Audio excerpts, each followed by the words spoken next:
The fourth session of the 2021 Ohio Beef Cattle Management School was hosted via Zoom by the Ohio State University Extension Beef Team on February the 8th. During that fourth session, the focus turned to genetics, reproduction, and breeding management. More specifically, in this portion of the evening's program, Garth Ruff introduces John Grimes, retired OSU Extension Beef Field Specialist and owner of Maplecrest Farms, as he offers insight into genetic selection considerations that result in a genetically sound and productive beef cow herd. Our next speaker, John Grimes, owner of Maplecrest Farms, Angus, semi-Angus seed stock operation in Southwest Ohio. And as many of you are probably aware, former beef program specialist for OSU Extension. Okay, thought I've already had an excellent presentation, lots of important information there, and I know a lot of research behind what he's put out there, and that's good food for thought for you guys considering AI versus natural service.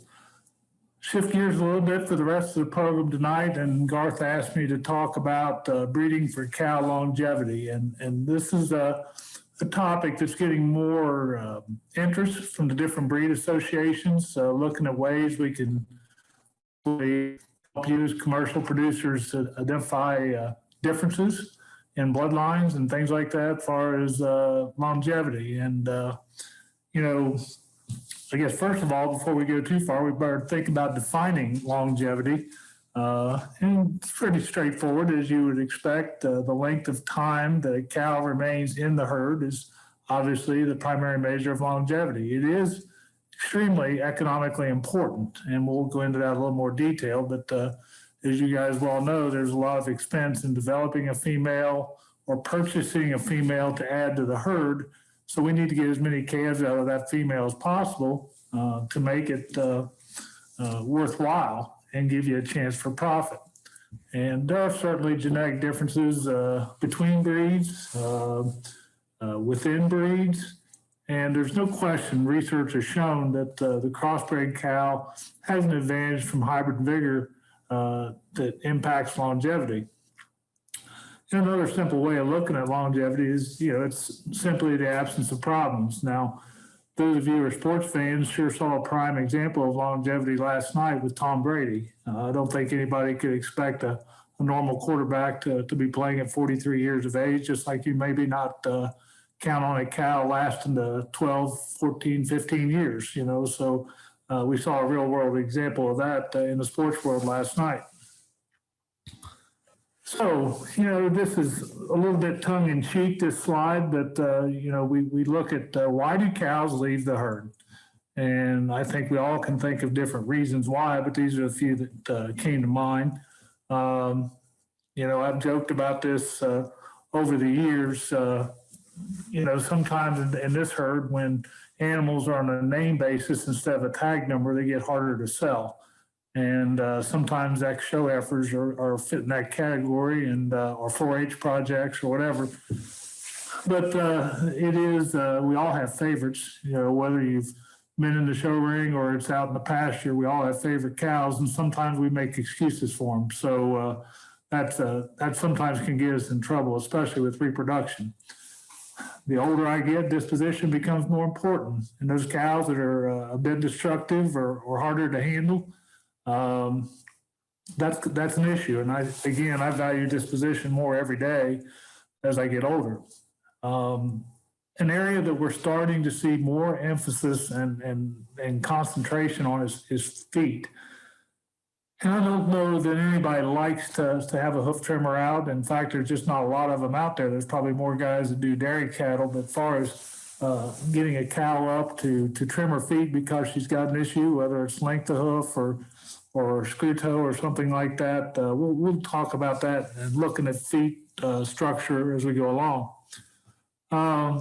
In this cold weather we're having this week, I don't know if anybody out there would like to get a cow in the chute and strip her udder out and milk it out just so the calf can get the tit in its mouth. And I think that's, again, beef guys maybe not have worried about this over the years as much as dairy producers.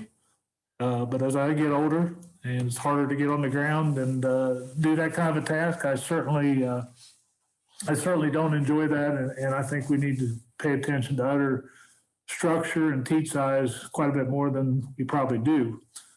Talk about certain cows that maybe need an extra amount of feed, and that can relate to size or fleshing ability. Now that we're seeing corn prices go up, that's probably a little more front burner type issue. We need to look at cows that are easy fleshing, maybe more moderate framed, less mature size. And we can talk about that's more of a genetic discussion, talking about maybe getting more of your growth from the sire instead of the cow herd. I mean, it's a lot. Alvaro talked about the impact of a bull as far as adding genetics. We can also look at that both positively and negatively on what impact it has on your final calf crop. And then, I don't enjoy record keeping, but do you have the documentation to say which of your cows is really not doing their job or carrying their weight, so to speak? Which ones are weaning the heaviest calves and which ones are weaning the lightest calves? Those kind of issues ultimately will impact whether a cow stays in the herd. Okay, let's talk about those traits just a little bit more in particular. Alvaro did a great job talking about fertility, and I would contend, Garth, we've done a lot of beef schools over the years, and Stan Smith and I, we've done heifer schools, cow schools, things like that, and I think you're doing a great job this year adding some very timely topics. But I would say two traits that are probably most important to just any producer, whether you're a commercial or purebred producer, would be fertility, and I don't have it listed here, calving ease. If we don't get them bred, don't get a live calf, the rest of it really doesn't matter too much. So I would certainly say whatever breeding program you have, whether it's artificial or natural breeding, do anything you can to get as high a percentage of cows bred as possible. Again, disposition, there's all kinds of research that shows higher strung animals with flightier dispositions just don't perform as well, especially in the feedlot. And I think, again, the cows are supposed to work for us, not us work for them. And just anything you do as far as day-to-day management is going to be easier with better dispositioned animals.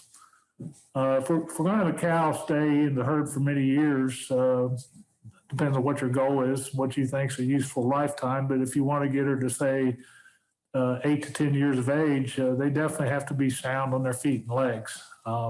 We probably don't emphasize it as much as some of our counterparts out west when you think about how many acres that our cows cover to feed themselves during pasture season versus, say, out west in the range of the plains and things like that. Maybe we have cows can survive a grazing season on, say, a cow-calf pair may survive on 3 acres. You may go out west and find that being 30, 40, or 50 acres. So, how they have to cover ground is extremely important and how they're going to last in the herd. Talked briefly about udder structure and teat size, and I think we all can analyze that.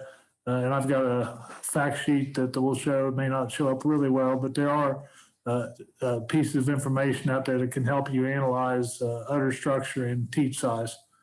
Talked about fleshing ability. Alvaro talked about body condition scores. The standard scoring system is a 1 to 9, with 1 being extremely thin and 9 being extremely fat. He showed you all kind of data that seems like the critical number is 5. Many problems start showing up when you get them below body condition score 5, and we like to do that with a minimal amount of harvested feed. If the animal can retain body condition with a highly percent of forage in the diet, that's certainly an ideal situation since they are ruminants. But again, and finally, they're documenting poor production, poor weights and things like that, or a long gestation interval, say a cow that calves in March this year and April this next year and May the year after. Those are the kind that will eventually lose a calf or two along their lifetime if they're not calving on a regular 12-month interval.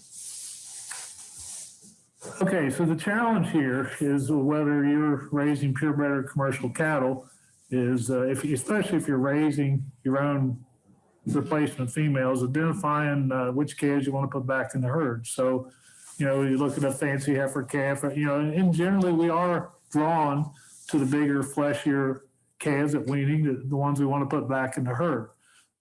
Sometimes that can be a function of age, maybe the older calves are your bigger ones, and maybe it can be from an excellent cow that just weans a heavy calf every year. So either way, however you can document it, start off with a high quality female. And this would be just an example of a weaned heifer calf. And then hopefully we can offer her a good nutritional program and develop her along the way. And she becomes a bred heifer.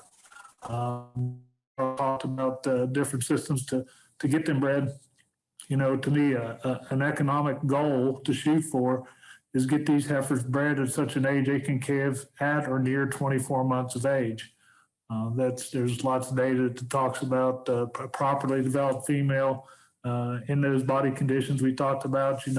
If you're developing a heifer at breeding time, say you're breeding at 15 months, targeting a 24-month calving date, they should be approximately 2/3 of their mature size. So if you think you have a 1,200-pound cow prospect, she ought to weigh around 800 pounds at breeding time. So that's the target weight concept. So you can figure out pretty quickly if you've got the potential for a large mature size, you're going to have to grow those heifers out at a probably a little more accelerated rate. But again, hopefully take this high-quality bred heifer, and eventually she looks like that as a mature cow. And you see the udder, nice teat size, well-suspended cow that's in good condition.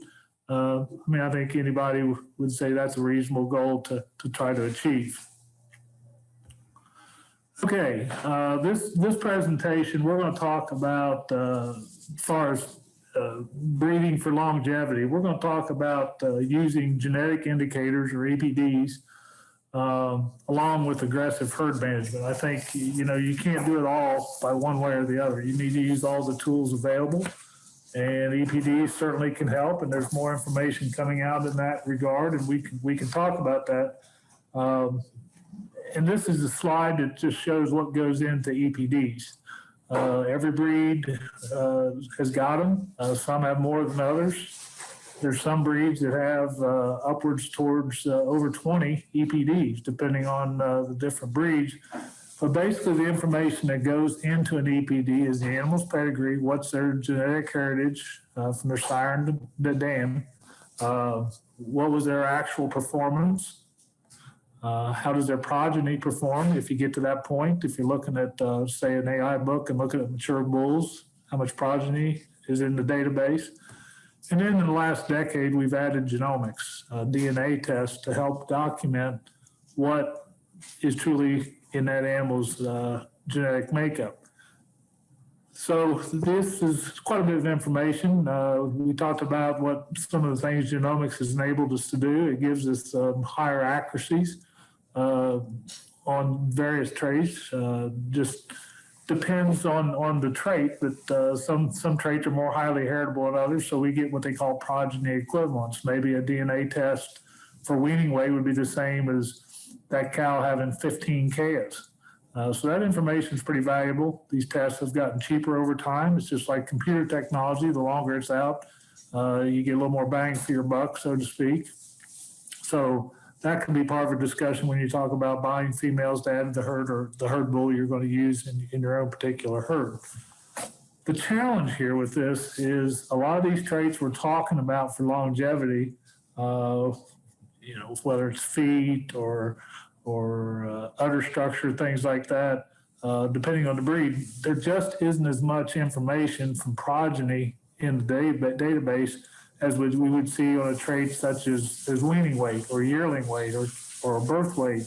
Those traits have a lot more data in the database, so we have a lot more confidence that when we're looking at a number, what it actually is telling us. And so some of these traits that contribute to longevity, disposition, feet, things like that, just don't have as many animals in the database. So that's an issue we'll talk about more. Okay, there's several breeds that have EPDs or indexes that relate to maternal traits. And these are the ones that I came across that are pretty readily available in no particular order here. Angus, Gelbvieh, Hereford, Red Angus, and Simmental all have. And these are 5 of the top 6 breeds in terms of registrations. The only other breed that would make this list, if you're talking the top 6, would be Charolais. And at least to my knowledge, I did not see any type of a true maternal index that they have compared to these other breeds.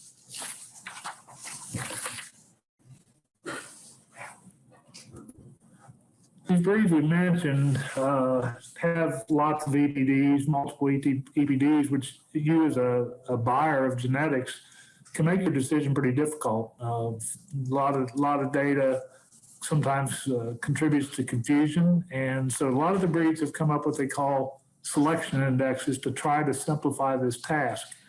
And the breed associations have set priorities, what's important to their respective breed, and then weight these EPDs to fit this whatever scenario that they deem to be important.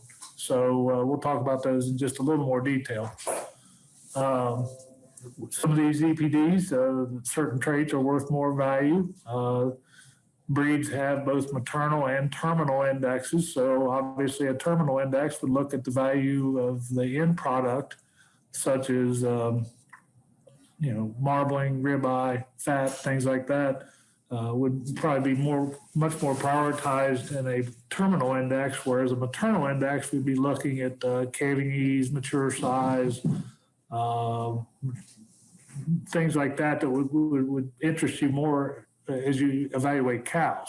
So just make sure when you go to a breed association or you see a sale book, look for descriptions about these indexes and how they can fit your respective needs. And they generally have some type of a dollar value assigned to them. They call them dollar indexes a lot of times. And again, so economics, all of us are looking to make a profit in this business. So that's what these selection indexes are designed for. So when you think about proper use of these indexes, you need to look at the marketing endpoint. Are you marketing freezer beef? Are you marketing feedlot steers? Are you looking at making replacement females? There's different priorities for different selection indexes. I want to highlight just a few of these that are out there available. I know the Angus breed has 6 different dollar indexes, and 2 of them, I would say, are purely maternal oriented. The dollar M or dollar maternal, as it's more popularly known, kind of indicates profitability differences from conception to weaning. Obviously that's what most producers are. They produce feeder calves.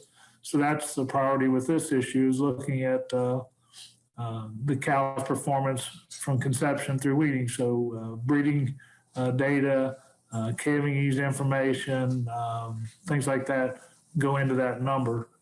In fact, actually, there's several traits that go into dollar M when we look at calving ease direct, calving ease maternal, weaning weight, milk, heifer pregnancy, docility, mature weight, and the foot score. So there's lots of different traits that go into that number. But again, we talked about the difference in data of those ones I listed. Far and away, the one that has the most data would be weaning weight. There'd be many more weaning weights turned in than, say, docility scores or foot scores. So that's the challenge with some of those numbers, is just how much animal data is behind each number. Cow energy value, or dollar EN, is something that looks at differences in energy requirements between cows. And so growth, frame size, mature weight would definitely impact that number. The bigger the cow, the more negative the dollar energy number would be. So that's just an indicator feed costs. And like I said, as feed costs are going up, that's certainly a number that some people do pay attention to. Dollar cow is just kind of what it says from the Gelbvieh Association. Basically, it represents the value of heifers retained and added as replacements to the herd. And again, there's much more detailed definitions of these at the respective breed associations. Hereford has several indexes. One that relates definitely to the cows in this area would be the Baldy Maternal Index. They actually have a Brahma cross maternal index. Obviously, for southern producers, that'd be an important number to look at. But again, this is a traditional scenario where you're using the Angus Hereford cross cows and how they perform on a maternal index. Simmental basically has two primary indexes, a TI, terminal index, and API, an all-purpose index.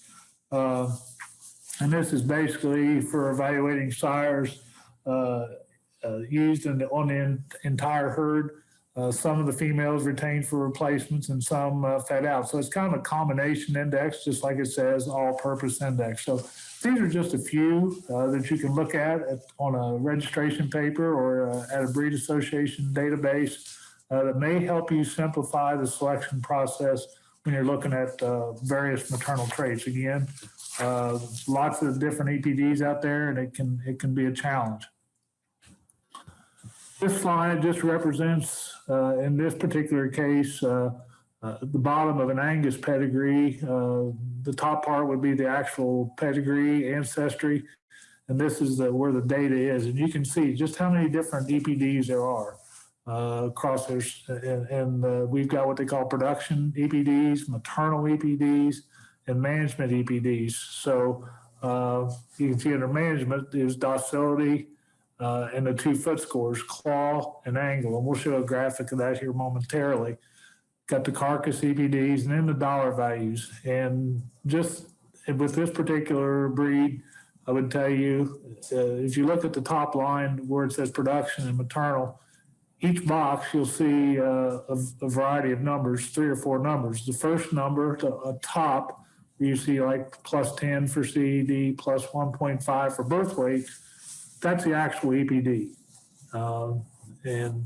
That is what you would compare different animals with. The second line where you see the decimal point, 0.82, 0.95, that's the degree of accuracy. The higher the number means more data. So you'll never get an accuracy of 1.0, but you'll see some of these numbers skirting into the 0.9 or greater range. This is a highly proven sire. The third line where you see the percentage signs, that's the percentile ranking within the breed. So EPD for this particular animal makes it in the top 25% of the breed for calving ease direct. I would tell you that the numbers per se don't mean a lot to me. The percentile ranking means much more. I'll give you an example. As far as academics, say some of you have children that have taken the ACT test for college entrance exams, and somebody tells me their child scored a 30 on the ACT. Well, that tells me they're fairly smart, but it doesn't really tell me how smart. Where do they rank within their class or their peer group? And that's what the percentile rankings do. Angus do list it under their EPDs. I believe Simmental do as well. Each breed would have a percentile chart that you can look and see where an EPD falls. And then with Angus, you see this fourth number, the bottom number, like under CED, 655, birth weight 29 to 95, and so on. That's the actual number of animals that have been turned in out of this particular bull. So you can see what I was talking about earlier. Look how many more numbers are under birth weight, weaning weight, and yearling weight compared to, say, yearling height or scrotal, heifer pregnancy, things like that. You just don't see the volume of data. So that's what I was referring to earlier. And that's information you can glean from looking at the paper. But as far as traits, I would tell you to look at least on an Angus paper, to get some type of idea on maternal function.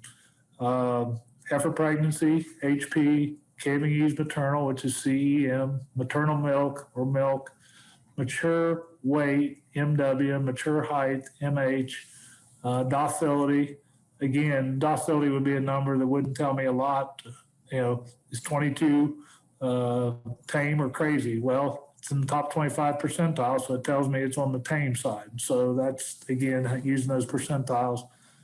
Claw set, foot angle, dollar energy, dollar M. Those are all EPDs that you can look at for maternal function. Now, something that you find in other breeds that's a very good maternal index is stayability. This is a copy of a popular Simmental bull available in the breed, and stayability is basically a measure of the percent of daughters of this sire or any animal, cow or bull, remaining in the cow herd at 6 years of age. And Gelbvieh, Red Angus, and Simmental all have stayability EPDs. And if you ask why 6 years, many studies show that under average economic conditions, this is the age when many cows become profitable. And, if you look at research, a lot of the range is published as far as how many calves does a typical commercial cow have to have before she becomes profitable. You'll see figures anywhere from 4 to 7 calves. So that starts putting an animal up to be in that 5 to 8 year old range. So this was a number arbitrarily picked to do this evaluation, and at least on the Simmental paper, where I highlighted in the yellow is where you would see stayability. And again, you see the same kind of format on this Simmental paper as you do with the Angus. You've got the EPD, the accuracy, and the percentile ranking. So again, I would look at both the top line and the bottom line pretty heavily to decide where this bull fits in to a breeding program. Okay, we talked about foot scoring, and again, I don't expect you guys to go out there and score feed for the commercial producer, but it's pretty easy to look at them and see if you think they're acceptable or not. And it's a little bit like body condition scoring here. There's extremes on both ends that are good or bad, and sometimes the middle is not a bad place to be. But foot angle is important. As you see here, it says 5 is ideal. I think 4, 5, and 6 are very acceptable. But we start getting into problems on each side of that range. That the top third and the bottom third, as far as numerical scores, each have issues. If you look to the left, you don't see much slope to their pasture, and they're pretty straight up and down. 1, 2, and 3 would be kind of cases where you might see joint swelling or movement issues for being too straight. A lot of times these animals will be stiff and not be very flexible, and that certainly can have an impact when you talk about pasture situations, cows looking for feed. Conversely, when you get over to 7, 8, and 9, and you kind of see this graphically demonstrated, when they have lack of depth of heel, if you look at 7, 8, and 9, you just don't see the amount of heel in those animals. What you get into there is longer toes, and that's graphically demonstrated in the artwork there. But generally, if you see animals with longer feet, they probably have a heel problem more than anything. So that's kind of why we look at foot angle. Again, that's hard to do unless you have them on a concrete surface. And this time of year, with all the mud that we're blessed with in Ohio, although it is frozen now, it is hard to evaluate this. And really, the only way you can accurately do it if they're standing on concrete or a smooth, say a geotextile pad or something like that. Claw set's also an issue, and you look at the front of the foot and see how the toes are shaped and spaced. Again, you like them to stay in that 4, 5, and 6 range, 5 being ideal. You see uniform toe size, a normal spread between the toes. That is very crucial as far as longevity. I probably don't see too many animals having the width of toe that we see in 1, 2, and 3, especially 1 and 2. And that can have a bearing on how that foot's going to hold up in the long run. But where we get to really concern is 7, 8, and 9 when you see the claw set, what they call screw toe, especially when you get as extreme as 8 and 9. Those animals are not going to put their feet down on the ground as comfortably. This is really critical, especially with bulls. If you're wanting them to have longevity and surface cows for many years, we need to have a uniform cloth set to hopefully give them a chance for longevity. And again, this would be an example of what I'm talking about. I guess I would look at the one on the left being pretty ideal. You look at the middle one, you start seeing that tip of the toe starting to cross over in front of the other toe.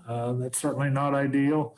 And then the extreme example there on the right-hand side, notice how as you look at the foot, the left hand is setting down on the ground squarely, whereas the toe on the right side, you see how it's curled up and it's just not putting its weight down on the ground uniformly. And I think we've all seen animals probably that do this, and they just, it's uncomfortable for them at times. And again, I joked about earlier about having a foot trimmer, but this is not an ideal situation. It's just not practical for the average producer to do this. So that's one way to evaluate them. And again, I think you guys can visualize being, yes, it's a wet surface, but something smooth and uniform that makes it easier to evaluate.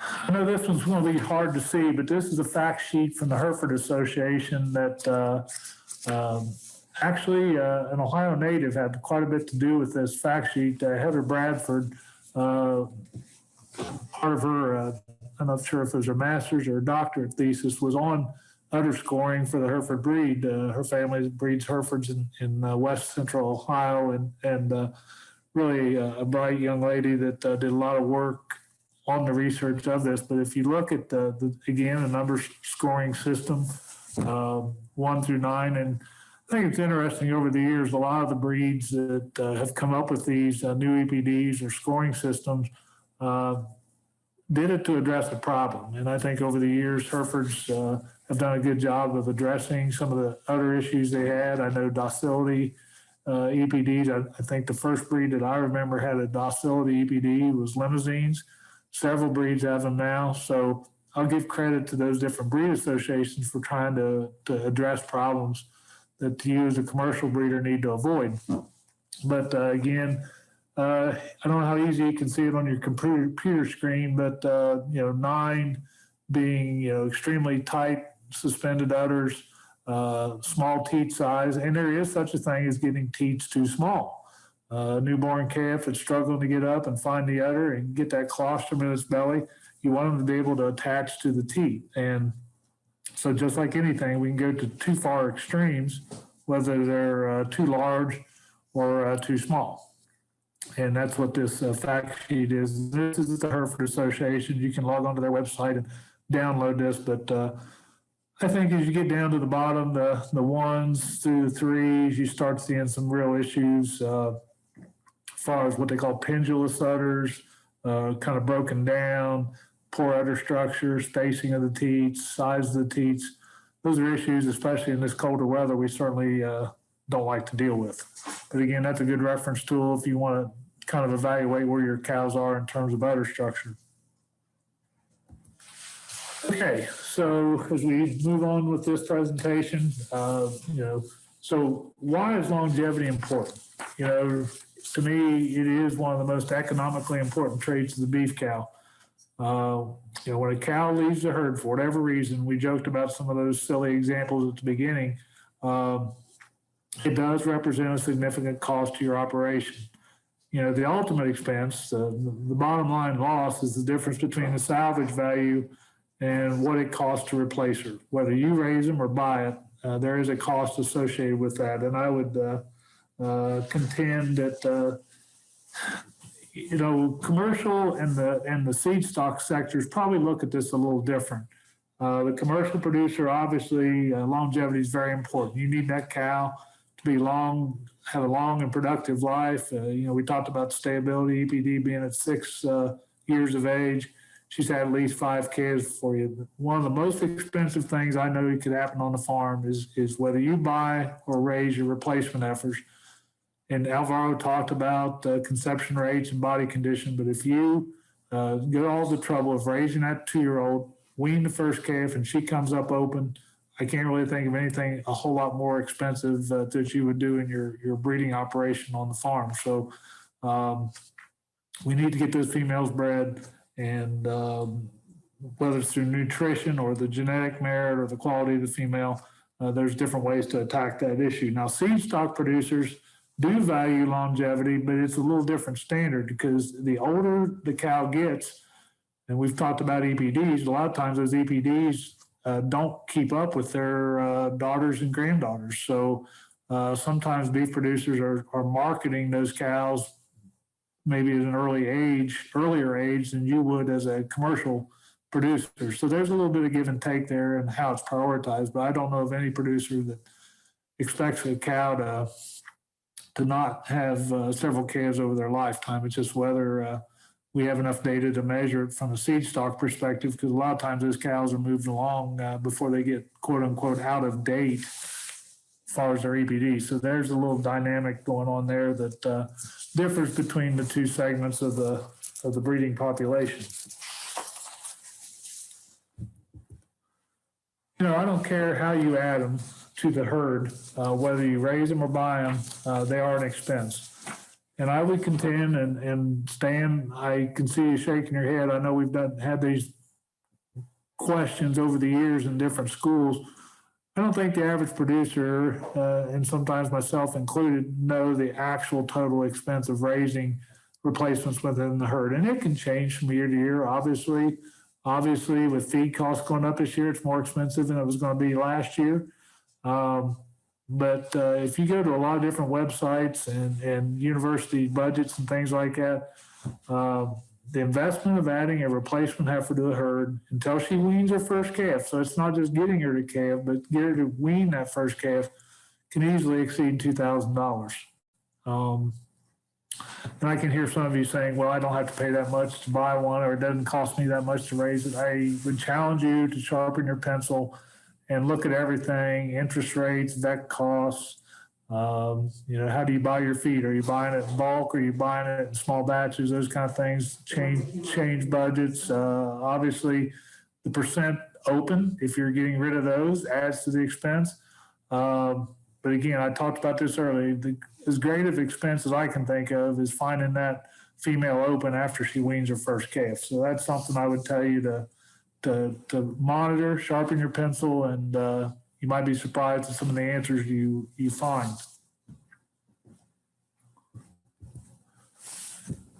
I would tell you, you know, we've talked about looking at selection indexes and EPDs and things like that. You can probably make as much or more improvement in longevity in your herd by proper culling. You know, you've heard that phrase, addition by subtraction. I can assure you that is very much a true statement. Lack of pregnancy is, again, to me, the top culling criteria. You know, Alvaro talked about all these different ways to try to get cows bred and synchronize and tighten up the calving season. But if you've got a properly developed heifer that's, say, a body condition score 5 to 6 at breeding season, and you can't get her bred in a 60 to 90 day breeding season, you may eventually get her bred, but I will tell you she will never be an efficient female in terms of reproduction. As Alvaro talked about body condition, I can hear some of you thinking, I don't want to overfeed them and cause calving difficulties. I can assure you there's many more difficulties associated with calving if you underfeed and they're thin than feeding them too much. You can do a lot of good by concentrating on calving ease genetics and keeping that female in a very good body condition at calving. Your problems will be a lot less. You know, there's been lots of research that shows you cannot starve calving yeast into them. Occasionally, you'll have a cow that drops a calf and then doesn't care whether they take care of it or not. That is certainly a criteria for culling. We talked about poor calf performance. If you have 10, 15, 20 cows and you take them to the stockyards and sell them at a feeder calf sale as a group, you probably don't have individual weights on those calves. Or I would sure try to get individual weights one way or the other, whether it's scales on the farm or get them weighed at the stockyards, so you can at least have some basic documentation of what kind of performance that cow's doing. for you and your herd. We talked about disposition. Cattle are just like people. They all got different personalities. Some are sweet, some are sour. And again, animals with a bad disposition makes everything more difficult. When you're gathering them up out of the pasture, you're working them in a corral, there's no excuse for putting up with bad disposition. Structure, we talked about that. I showed you some examples of foot scores.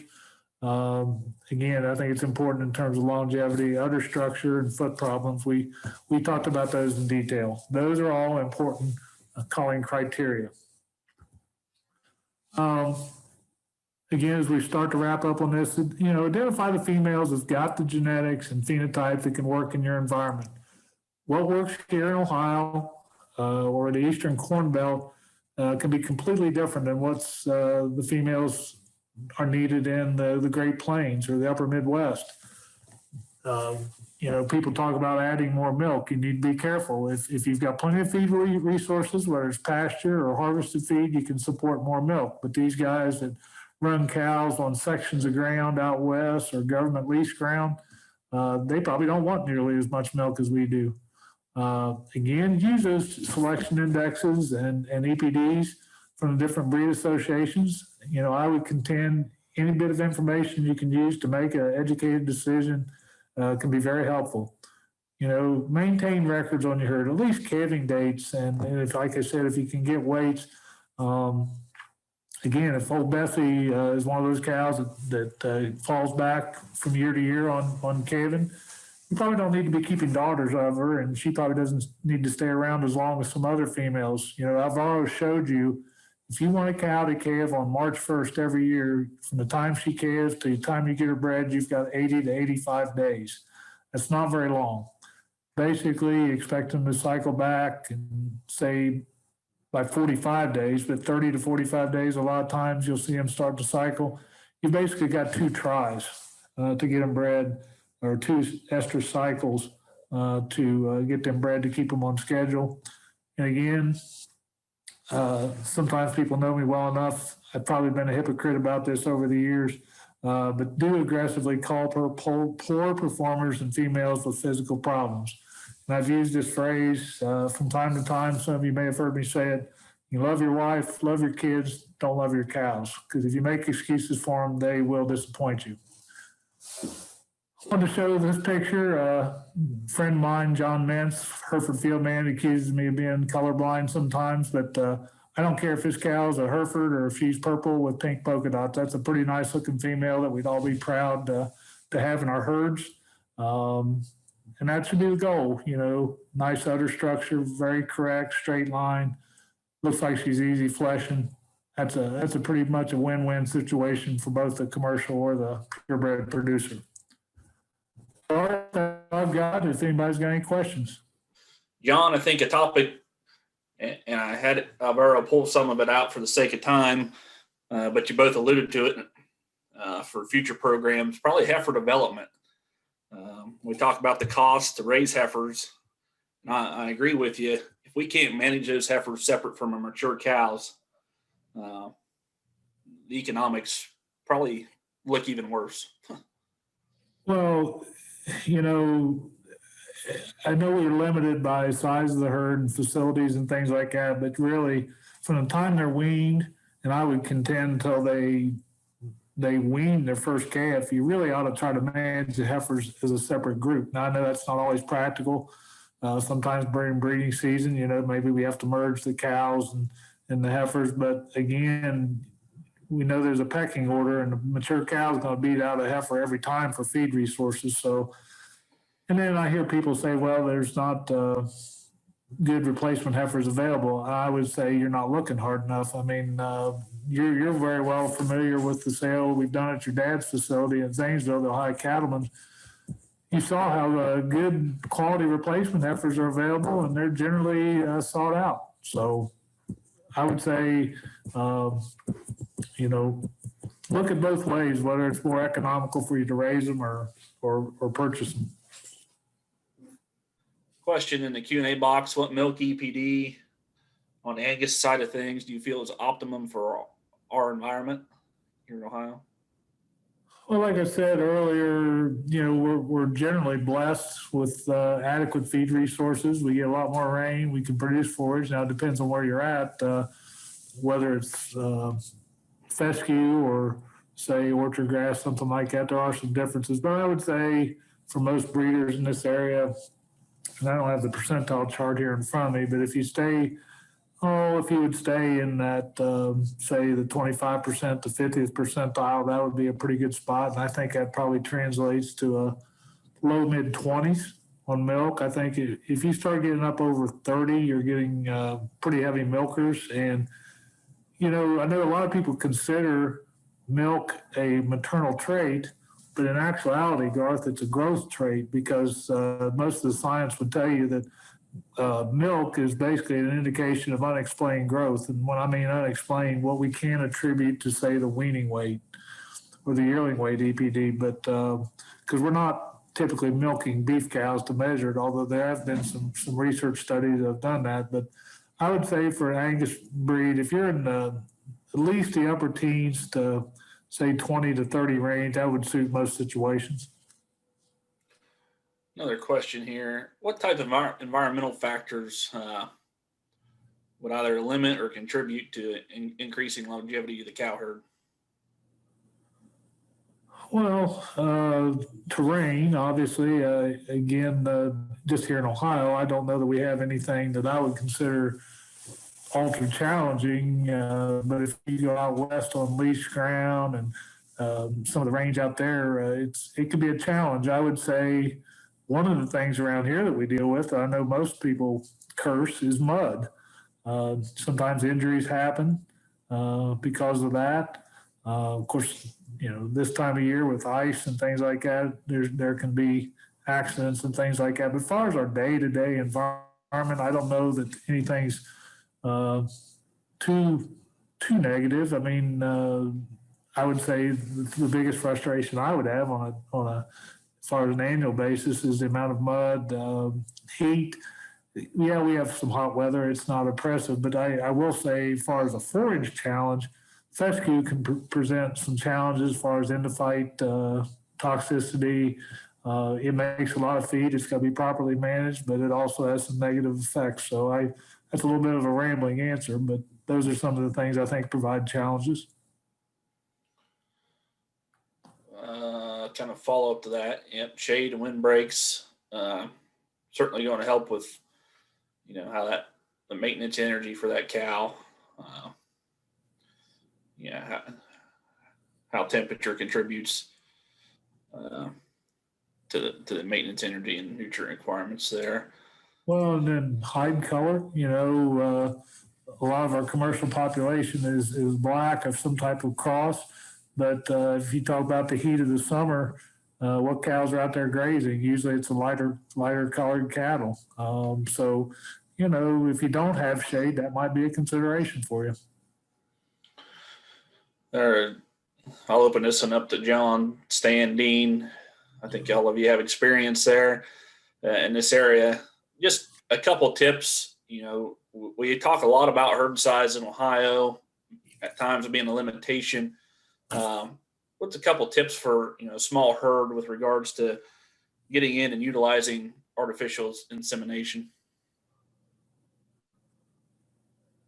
Well, I think a lot of times herd size is a function of off the farm employment. A lot of times people have a few cows and maybe have a job off the farm. So some of those programs that Alvaro outlined can be very beneficial. I don't want to dominate the discussion, but if I would say one of the biggest challenges we have in the state is the herd size and the fact that I think the last U.S. Census pegged it at around 17 head is the average herd size, and usually that's a one bull herd. Probably a lot of the guys don't. I think the industry percent, Garth, is around 8 to 10% of the beef cows get AI'd, and probably a large percent of that are heifers. And so I guess I would suggest if you're going to keep your own heifers and raise them, try to artificial. If you need to keep 5 heifers, I'd probably start with 7 or 8 and know that they're all probably not going to get bred, and do like what Alvaro said, timed AI. If you don't want to heat check, do something like that. Probably the biggest challenge I see, a lot of people that buy one bull usually keep him for 2 years, and then they don't want him to breed his daughters. So what I would say, if you either AI'd and just kept the heifers and settled AI, or go buy your replacement heifers, then you could invest a little more into a bull and keep him for a couple more years. That's just a suggestion that I think would add to the quality of the calves weaned that might show up at the Zanesville stockyards or one of the ones here down in Hillsboro. Stan, I see you got your hand raised. Got a question? No, not so much a question, but I would concur with John. I think especially for those of us that don't have a lot of numbers and maybe want to keep the bull a little longer, what he said about keeping more than what you're going to want to keep in the herd, with the synchronization protocols that we've got now and that Alvaro talked about, we can synchronize heifers, try to AI them all one time to calving ease, yet high growth bulls. We've got sex semen now that we're having a lot of success with. If we insist on raising our own heifers, we can be breeding those heifers to heifer semen. You get them palpated or preg checked early. If they're open, the open ones still have a lot of value to go into a feedlot. They'll be relatively uniform in size, and Kenny Burdine talked a little bit about that a week or so ago, how if we've got a handful that go together, and then you think about those heifers that you AI, you get settled on the first conception, and while breeding is not necessarily, or conception's not necessarily highly heritable, it is a little bit, and you continue to keep your replacement heifers out of those one-time AI females time after time after time, and you're going to maintain a very uniform, tight calving, highly productive group of cows. I think for a small guy, AI is just a must with the synchronization protocols we've got now. Yeah, I would agree. The smaller the cow herd, if we're selling commercial calves, selling them by the pound at the stockyards, having that shorter calving window. And I'd encourage you to listen to that presentation from Kenny Burdine that we have on the YouTube page. For every heat cycle we lose, think about losing 40 pounds. Then you have that concept of group size, where we know that a group of three at the sale barn, 3 to 5, is going to have a premium of somewhere around $5 a hundredweight. John got one in the Q&A box. Has to do with frame size on bulls, yearling height, mature height, EPDs, and your opinions on where we need to be in terms of frame size. Well, there's been a emphasis in several breeds to increase growth. I mean, look at our slaughter cattle industry, Garth. How much harvest weights have gone up over the years. I mean, we used to think about a 12 to 1,300 pound steer being ideal, and I think based on average carcass weights over the last few years, that market animal is much closer to 1,400 pounds than it is 1,300 pounds, as far as what the industry, at least the packer, is wanting. Now, just because the packer wants it doesn't mean it's good for the cow side of it. So we got to balance that out. And that's kind of, I mentioned that briefly early. I'll give you an example I've used for years, and it doesn't always apply. But say you really like Charolais Angus cross cattle. And those are a good feedlot animal. That's a very desirable feeder calf to go into a feedlot and perform and hang a nice carcass. Would you be more economically ahead to have a Charolais bull using or 2 or 3 Charolais bulls on 100 Angus cows, or the other way around? Now, historically, you would say that the cow herd would be Angus, but Angus has increased growth quite a bit. So what I would say, as far as again, looking at the percentile rankings and just off the top of my head, when you get a yearling or mature height over a 1, you're getting into quite a bit of frame.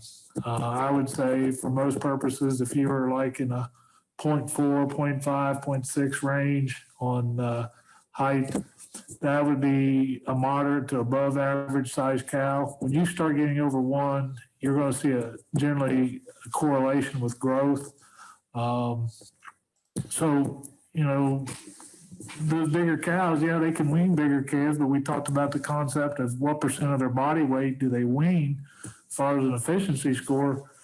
Maybe the sweet spot's more like a 12 to 1,400 pound cow versus a 15 to 1,800 pound cow. I know which one's going to eat more, especially on these cold days we've been having. So I guess to me, the problem with those EPDs, though, Garth, is we just don't have as much data on them as we do, say, weaning and yearlings. So it's a lot easier to make an educated decision or an accurate decision when you got more data. But we're starting to see more of it.